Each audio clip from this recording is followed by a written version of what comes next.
Well, folks, I am back from vacation and ready to do some more log videos for y'all. I'm sorry to say that it rained the whole time I was on vacation and I didn't get to fly a single battery. Thank you, Hurricane Joaquin. But now the weather looks better and I'm back home and hopefully I'll get to fly some more. In the meantime, here is an analysis video for you. This post is from peeejayz from the UK. And this is going to be the first video that I looked at with the new Betaflight V2.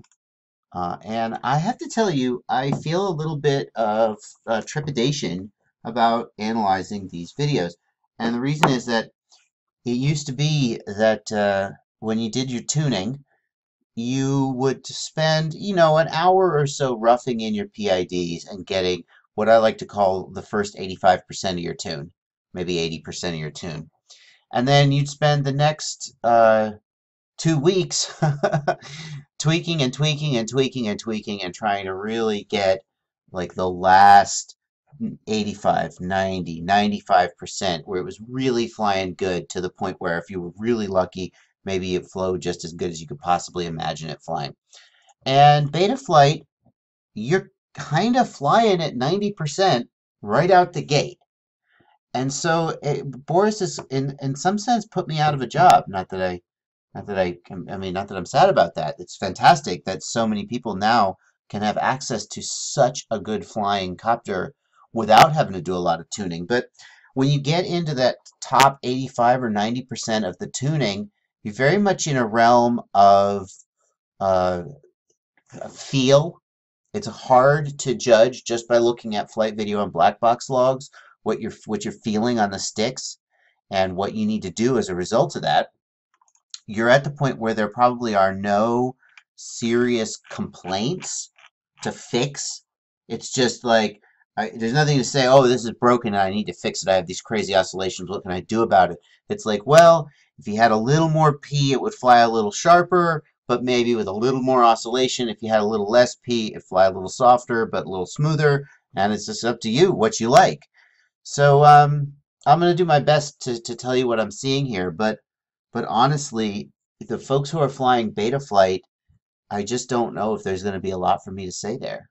So, if there isn't, then I won't. And we'll see how it goes. So let's take a look at the video first. And the video, if you guys want to post your videos, for me anyway, don't put the traces on top of them. Don't do the overlay. Just give me the video because now I can't really put my traces on top of it if I want to, or it'll just look really confusing. So don't do that. And frankly, I'm not a big fan of the overlay anyway, unless you use the viewer and output the viewer. That's different. You can do whatever you like there. The Blackbox decode, not Blackbox decode, the Blackbox render has so few options compared to the Blackbox viewer that I don't think it's, the only thing I really use that for is just pure stick overlays, not actual trace overlays. But anyway, if you're going to submit a video to me, go ahead and don't put an overlay on it for me, okay? Let me do the overlay so I can show whatever I want to show. Let's...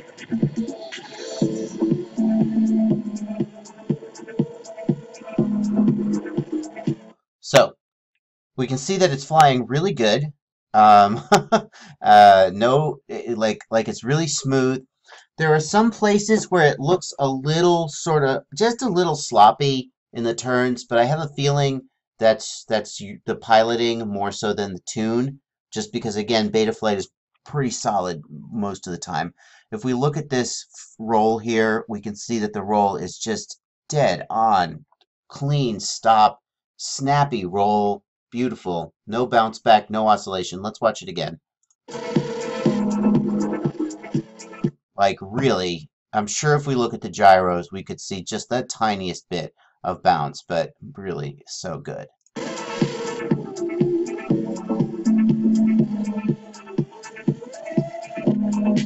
Okay, and I like this move a lot. You're doing the moves. I think you're doing the moves maybe that I suggested. If not, it's just a coincidence. But we got a good punch out here, and then a throttle chop at the top.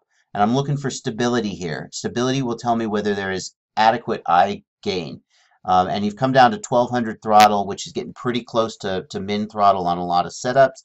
So that's great. Let's watch it again, and I'm going to look for usually in pitch is where you're going to see the change here. Inadequate pitch eye gain. Roll eye gain is harder to judge because the copter tends to be balanced along the side-to-side axis, the roll axis, right? So if there's any sort of, it tends to be a little more stable there, and it'll maybe wobble a little bit, but it won't be necessarily throttle sensitive. Whereas pitch, the copter tends to be a little bit front heavy or a little bit back heavy, depending on how where your battery is and everything. And so it tends to be throttle sensitive if you don't have enough eye gain. So when you punch the throttle hard, the copter may nose down, and when at the top, when you cut the throttle and it experiences negative G's, it may pitch up. So let's watch that again and see that, in fact, that doesn't happen. Okay, so hang on. I'm going to go back to before the punch. Ready? Again, when the throttle goes up, the nose just does not change at all. Watch it again. It's very nice. And when the throttle goes down, the nose does not change at all. So that's good. Your eye gain is, it's possible, one could argue that it could come down.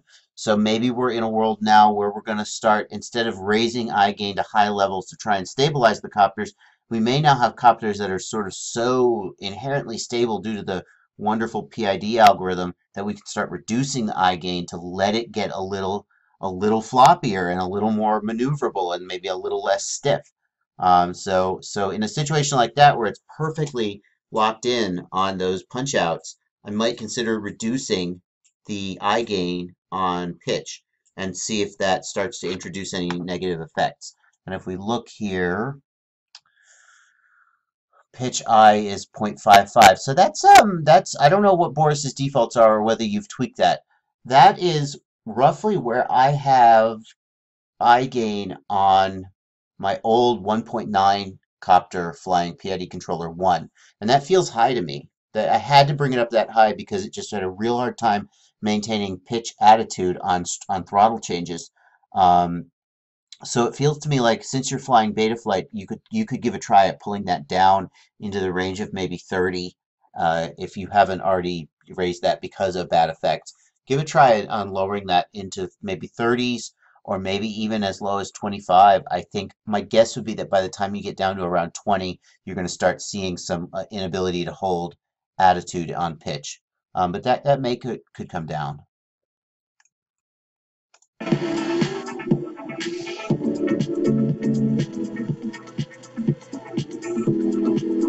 So let's just check that there. We had a nice low throttle descent, and then you raised. You didn't actually sort of punch the throttle to catch at the bottom, but a nice sort of roll onto the throttle. And there was a little bit of wobbling and instability. I'm just going to go back and check and make sure that was your stick that did that, and not the copter. I'm betting you moved the stick. Let's just check your stick overlay though.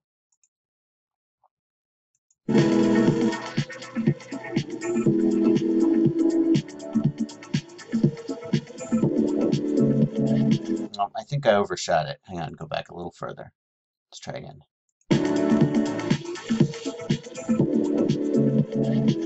Oh, I've failed to find it. I'm going to try one more time and go back just a smidge further. Hold on.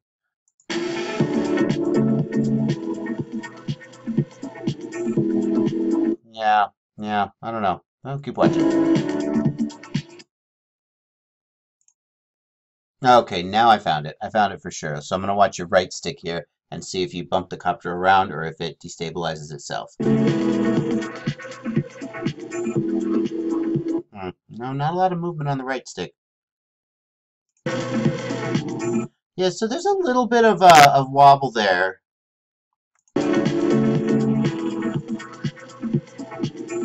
Right there, there's a little bit of wobble, and it doesn't look like, it's kind of back and forth. It doesn't look like you move the stick. It may be that you're descending into prop wash or even ground effect as you do the low pass. It may be, what can we do about that? When there's sort of soft wobbles like that, it makes me think that P term needs to go up.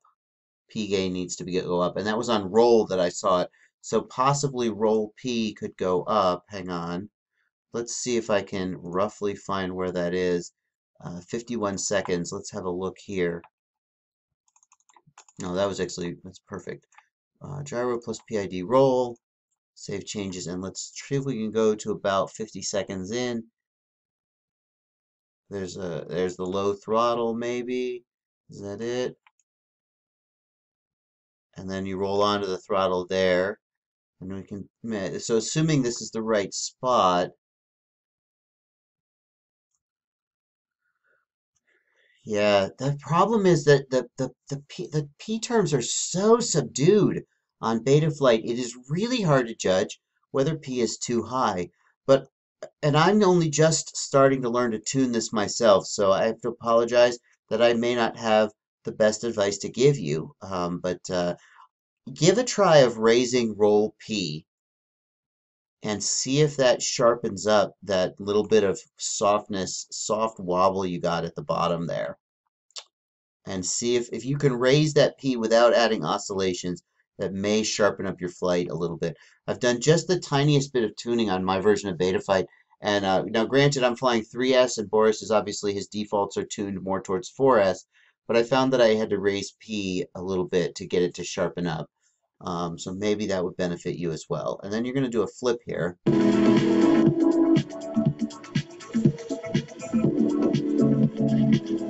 And it's just beautiful. I have nothing to say about that. I can see the tiniest bit of bounce at the end, but you can tame that with stick control. Just bring your stick back just the tiniest bit slower and you'll be good. I just don't think you could possibly tune that any better. It's hard to imagine you tuning that any better.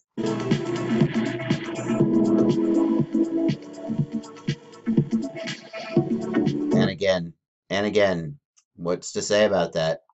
I mean, let's take a look. Let's see if we can find one of these in your clean flight in the log, the black box log, and see if there's anything to say about it. So here's a flip here, and so my first instinct is that this P term looks a little bit messy, and this feels like excess P on pitch, because there's so many oscillations around the axis. It goes above the axis and below, and above and then below, and then above and below. And the D term, of course, is also jumping around like crazy. But I'm going to withhold judgment on the D term because I know that Betaflight handles D differently in terms the D term filter has jumped the default from 20 up to 40. And so something different is happening with D, and I'm not prepared to make judgments on that. Normally, I would think that D gain is too high here, perhaps, or maybe in need of more filtering, but your D gain is actually in the 20s, which is not particularly high. So I'm going to withhold judgment on the D term here, but possibly your pitch P gain could come down a little. And if we look at roll, I'm going to just find a 360 roll real quick, and we'll just do the same assessment on your roll to see if there's anything to say about that. Where is a roll? Here's, this looks like it might be a roll.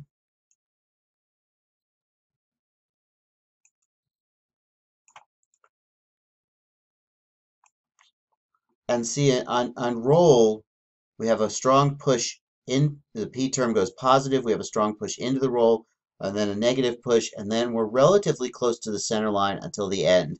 So that is consistent with a good or not an excess roll P gain.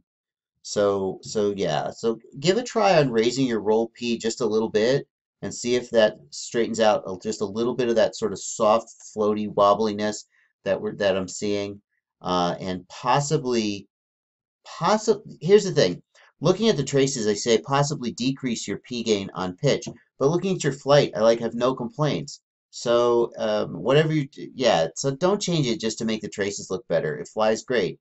But if you did want to tweak it, maybe try a little bit lower P gain on pitch. All right. Well, glad to be back and happy flying. Hope that was helpful.